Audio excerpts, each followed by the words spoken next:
Hi, and welcome to the Eat, Move, Groove podcast. I am your host, registered dietitian and wellness expert, Susie Kundra. I highlight simple, positive, practical, and doable ways you can boost your well-being.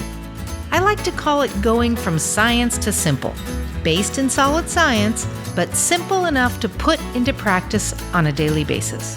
And when life gets in the way of your well-being, that's okay. Just take a deep breath and start simple with Eat, Move, Groove. Let's do this.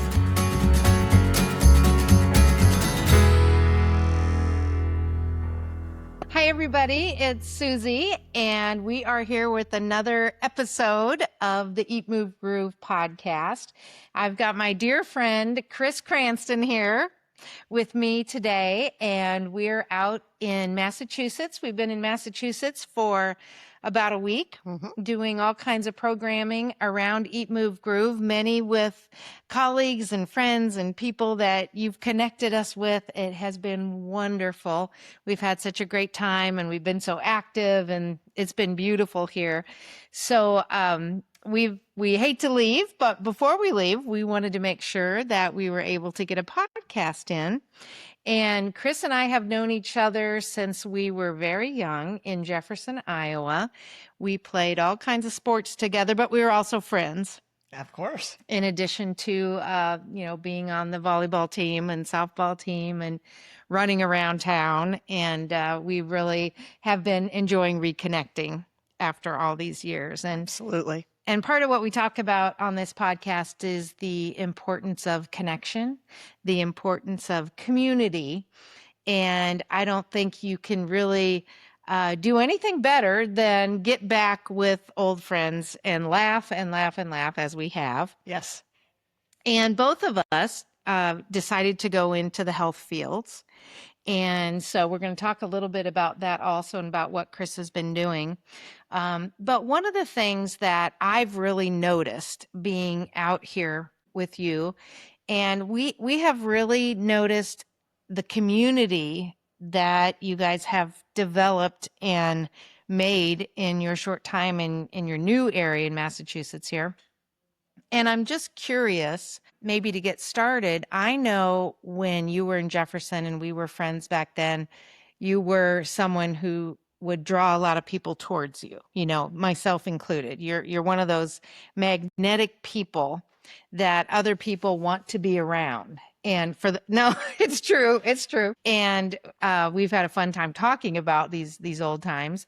But with community, can you tell me a little bit about how you and Heidi were able to develop new community and develop new friends here, and how has that come about and been, a real great thing for you guys? Yeah, it's been a game changer, Susie. So we moved to this area 2 years ago exactly, and wanted more community, but really weren't sure how to go about that. But I said, I'm going to slow down in my work a little bit and focus on things that were more important to me at this stage in my life. And so we just started joining some things. And the first was pickleball, and met a few people to start with, but then it's just grown and grown and grown and grown. It's like casting a net. And those are some of our dearest friends. We also joined a golf league, and we do that every week. And then more recently joined a bunco group. And so get together once a month with the bunco ladies and have a real good time. So that's just a smattering of some of the community that we've developed and how we've developed that. And we've gotten the opportunity to take part in bunco. We happen to be here for that, which has been great, and play pickleball together, which has been so fun. And we've also been out at the beach and biking and swimming and boating, and it's been fantastic. And one of the things I think, that's really critical, particularly as we get to this phase of where we're starting to think about what's next, maybe whether that's going into college and you're making that transition, or whether that's, finishing up a job and going into a new job, or maybe you're kind of wrapping up your career or changing that to where it's a little different. And like you said, you can make some time or make sure to purposefully build time in to meet people and to be social. And any way we can be social where we're moving, I Right. think is great, right? Win-win. Win-win. So tell us a little bit about your career and your career path, kind of In a and where it's nutshell. gone in a nutshell. Yeah. So I graduated from the University of Iowa with a degree in physical therapy and practiced sports medicine primarily at the University of Colorado. Mm-hmm. And when it came time to move to the East Coast, I thought this is an opportunity to really do something different. And I wasn't sure what that was going to be, but I discovered the field of animal physical therapy. So it was really marrying two passions of mine, which were my skill set as a physical therapist, but my love for animals. Yeah. And it's just been a perfect combination. And I've only treated animals for the last 20 plus years. So that's been very, very gratifying. And how did that come about? I mean, how did you even realize that that was an opportunity for you as a physical therapist? Well, it really wasn't a thing at that time. Mm-hmm. So I got in on the ground floor. My partner actually started exploring some physical therapy places for animals that already existed, but there wasn't a certification at that time. And that when I learned I could take a class, I went to the first class and I was hooked. Prior to that, it was interesting, Susie, because I'd gone to a volunteer fair. And because moving out here, I didn't want to jump right back into physical therapy with people. I knew I could always do that as a safety net, but I'm like, this is a chance for change. And I wanted to embrace that. And so at this volunteer fair, I picked up all these materials, at that time, a long time ago, it was all written stuff, right? Yes. Now we're on to the online things. But I came home with this bag of brochures and pamphlets, and I started, kind of looking through them and separating them. And I had two distinct piles. One was animals and one was geriatric people. Mm-hmm. And I'm like, that's really resonated with me. Like it was subconscious. I didn't even know that was happening at the time. And I'm like, I need to listen to this. So I've really tried later in life too, to listen to those inner voices, those little signals that, when we're so busy that we don't take time to pause and, kind of let things in, if you will.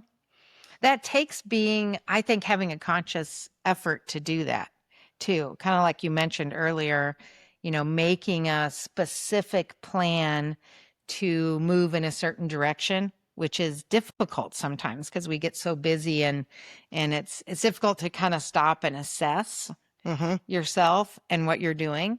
But what does that look like? Being a physical therapist for animals, on a daily basis, what does that look like for you? And we've gotten to see a little of it being here.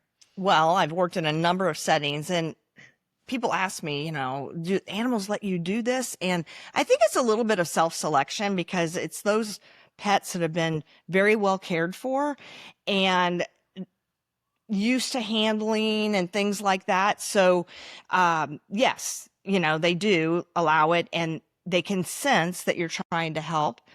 And I have had the experience of working in a number of settings. I've consulted with smaller general practices. I started a rehab department in a large emergency and specialty hospital.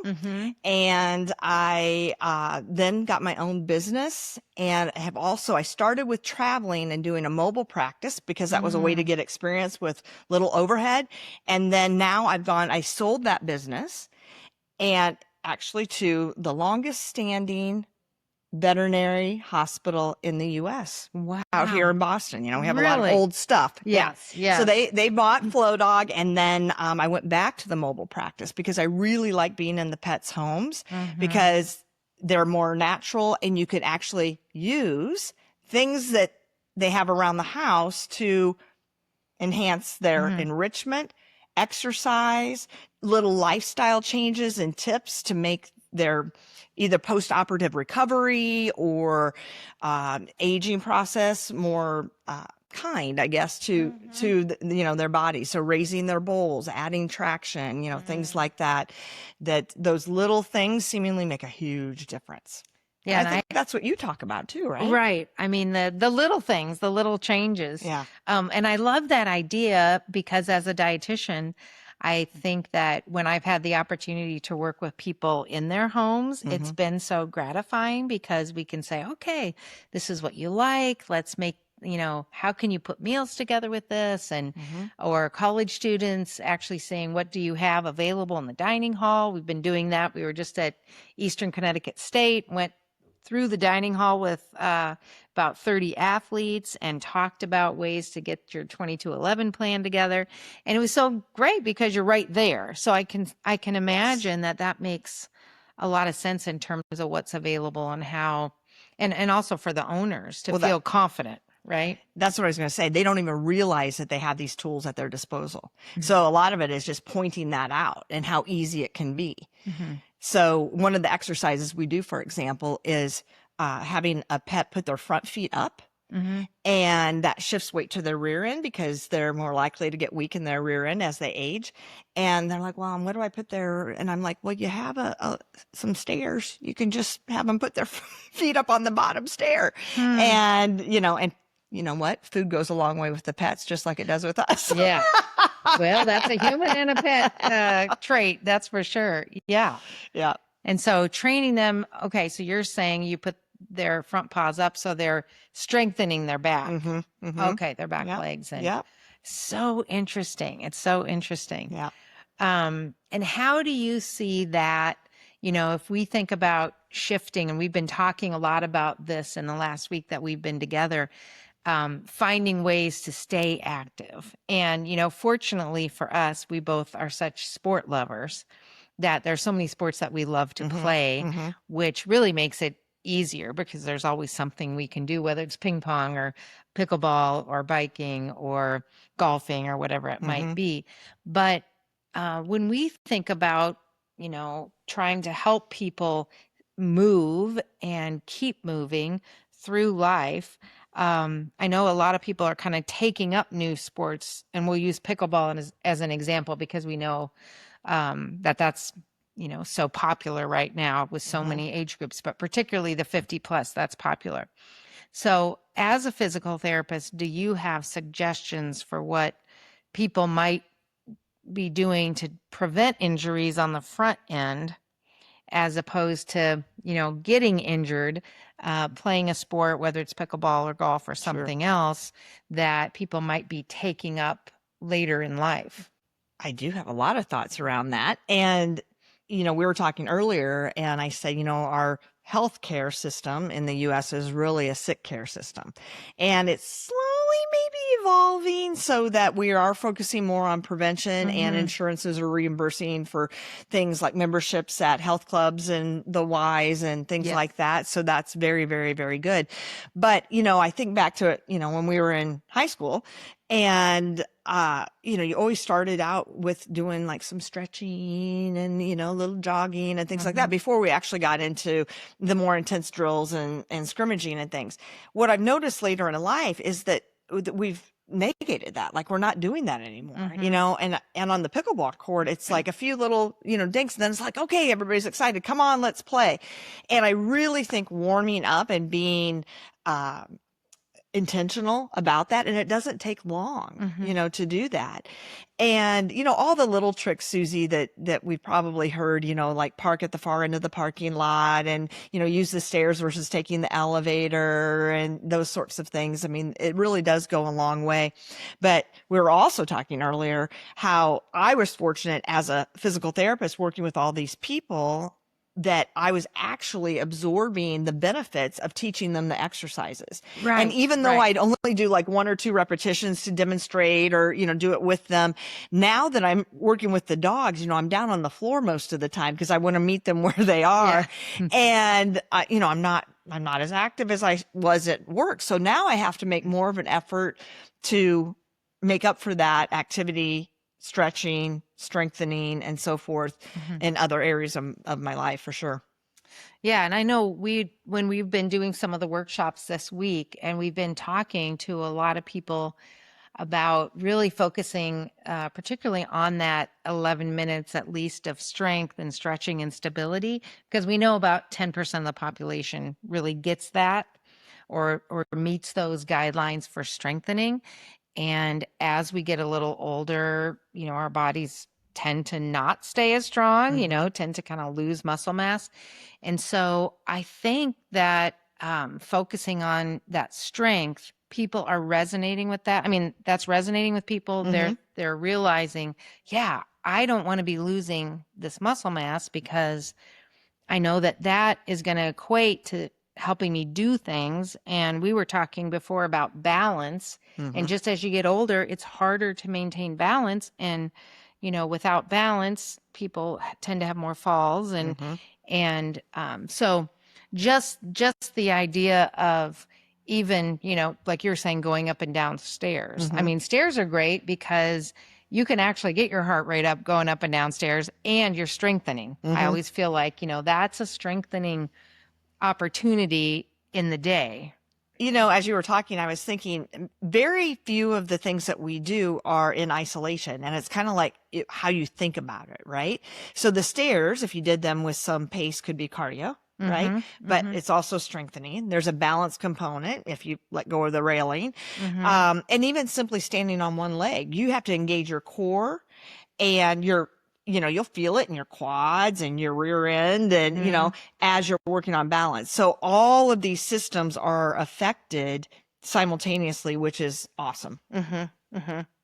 And how do you feel about bands? Because I know on this trip, and we've been going around, going around in our camper van, and sometimes we'll make a stop, particularly if it's a driving day when we're on the Hmm. road for 5, 6, 7 hours or more.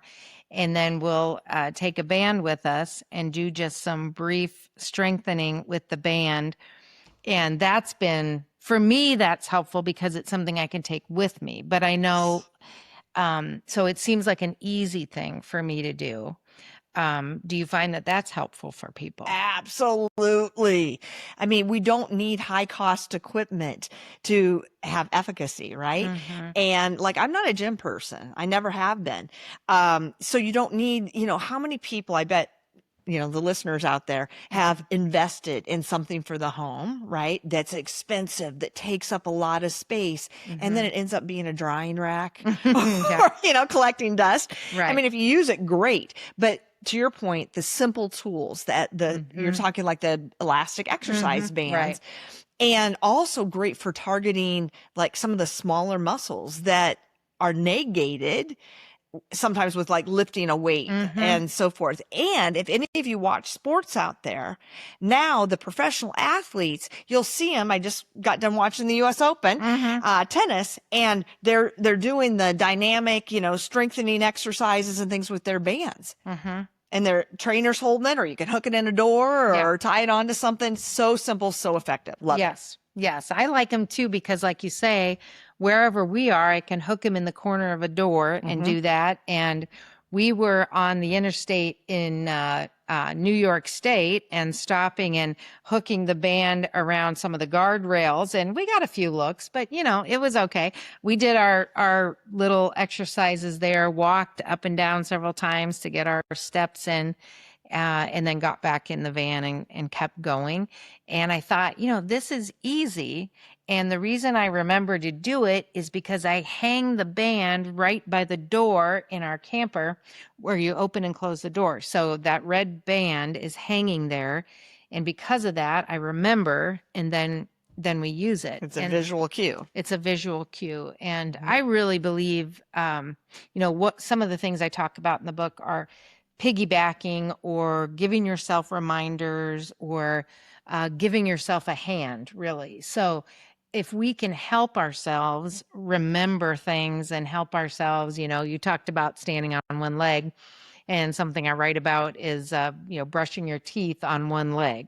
So if you do that twice a day and a minute or two each time, you're getting some stability and, Mm-hmm. like you say, some core, which we need. And that's something that can just piggyback brushing your teeth.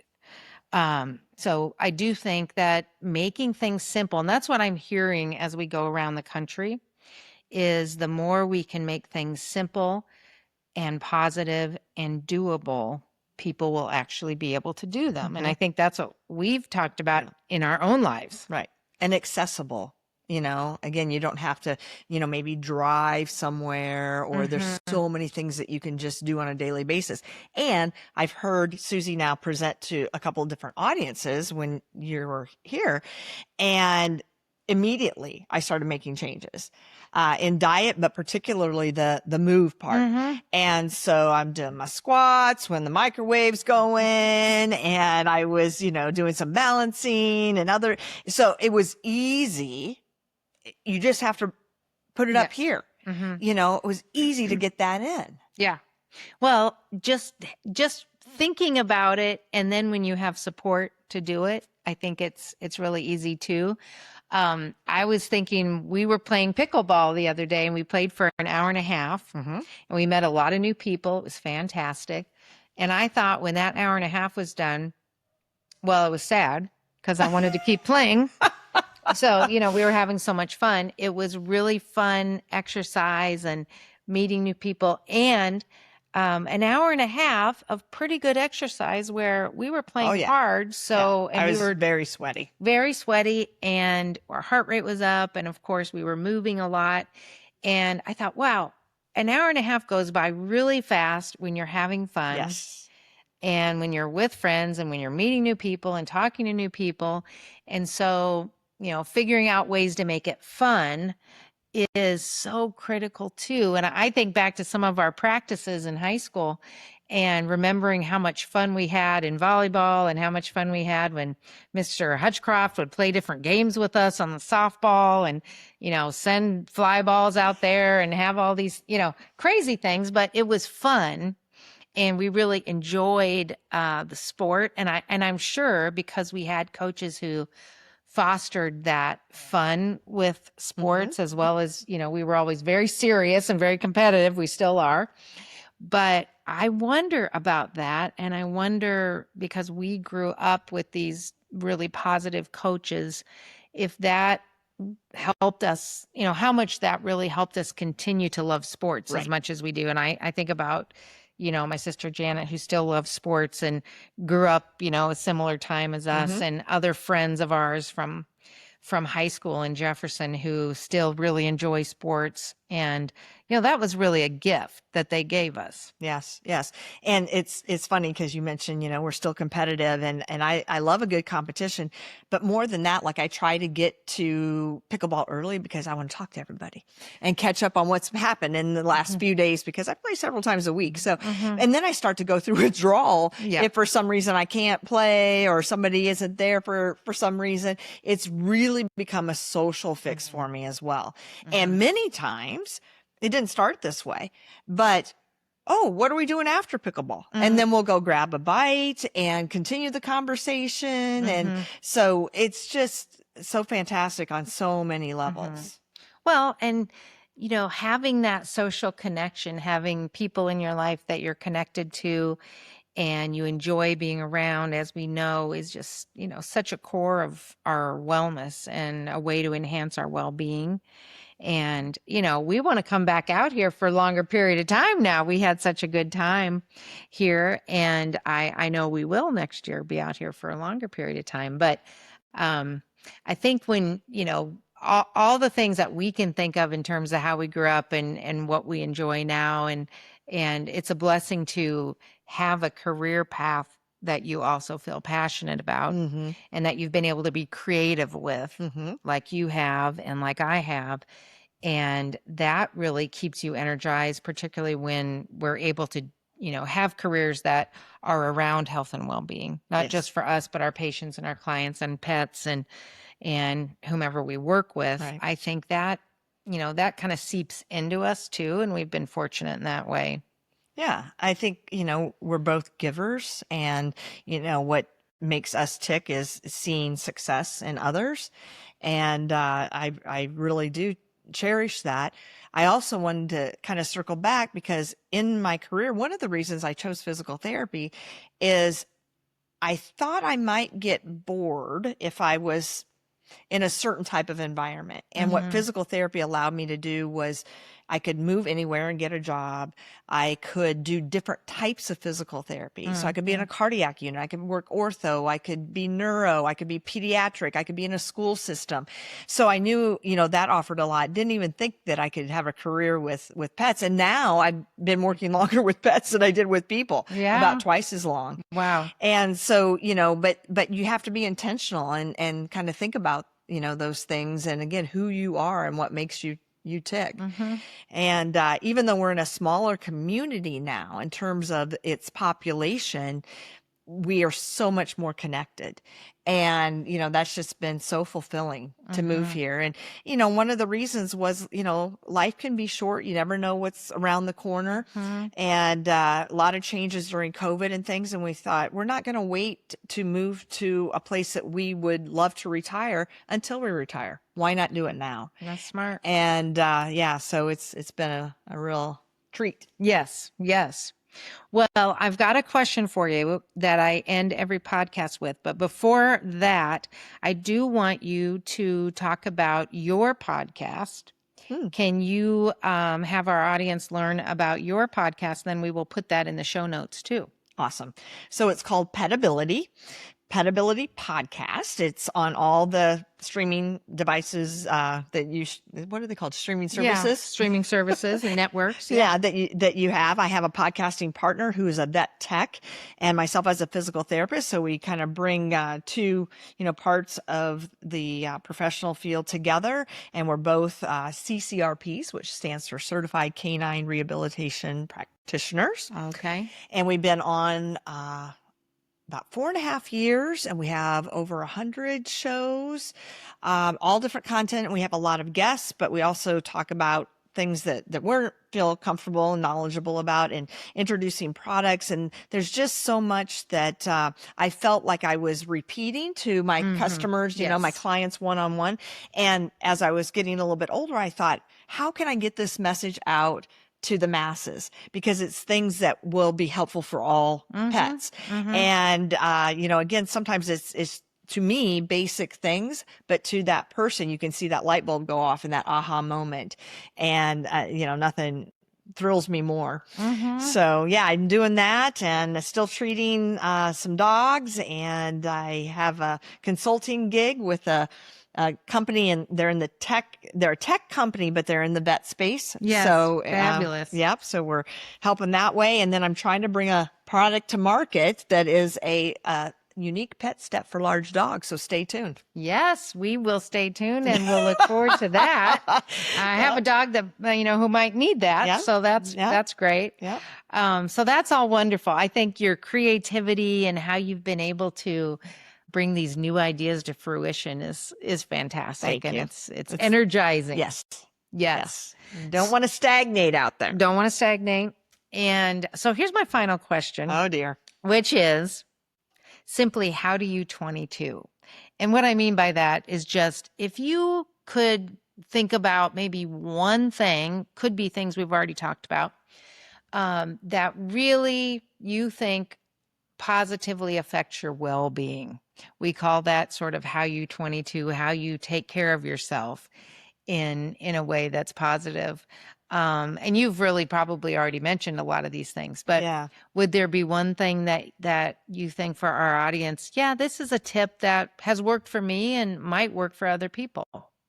Well, for me, I guess I need that social connection, and that keeps me accountable for some things.